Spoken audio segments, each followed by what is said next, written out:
काय बैठक पार पडली?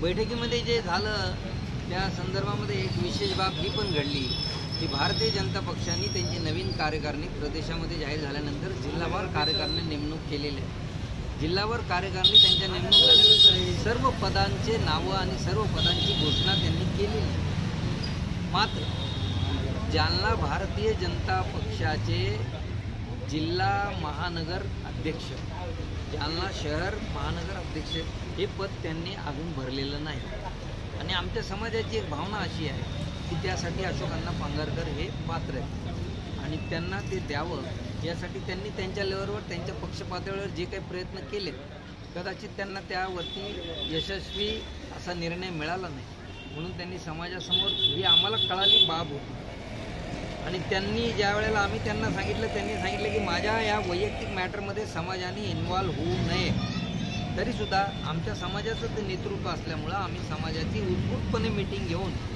हे सगळं ठरवलं आणि माननीय रावसाहेब दानवे साहेबांना आम्ही आज भेटून हे आमचं जे निवेदन आहे ते दिलं। अशोक अण्णांवरती जो काही अन्याय झाला असेल तो अन्याय त्यांनी ताबडतोब दूर करावा अशी विनंती त्यांना केली आणि दानवे साहेबांनी आम्हाला आश्वासित केलं की ते लवकरच, पण त्यांचं म्हणणं होतं की त्यांना ज्या अडचणी आहेत इलेक्शनच्या त्या इलेक्शननंतर मी 100% तुमच्या समाजाने जे सांगितले मला त्याच्यावर 100% मी निर्णय घेऊन तो निर्णय मी करीन।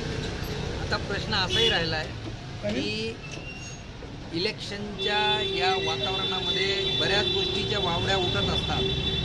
माननीय अशोक अण्णा पांगारकर संदर्भामध्ये त्यांच्याशी आम्ही बोलल्यानंतर त्यांनी स्पष्टपणे एक बाब आम्हाला नमूद केली की ते BJPचे होते, ते BJPचे राहतील आणि ते BJPचेच आहे हे त्यांनी कबूल केले।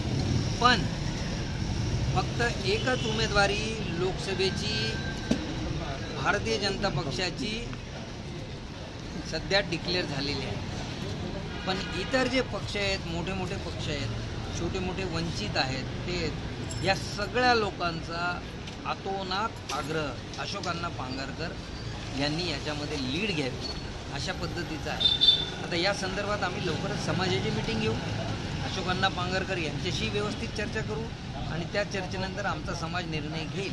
पण तूर्त आम्ही आश्वासित झालेलो आहे। निदान आम्ही आमचा जो समाज आहे तो 50-60 हजार लोकांचा आमचा स्वतःचा समाज आहे आणि OBCचे जे संघटन अशोक अण्णांनी जिल्हा समन्वयक म्हणून केलेले आहे ते 9-9.5 लाख लोकांचं आमचं संघटन।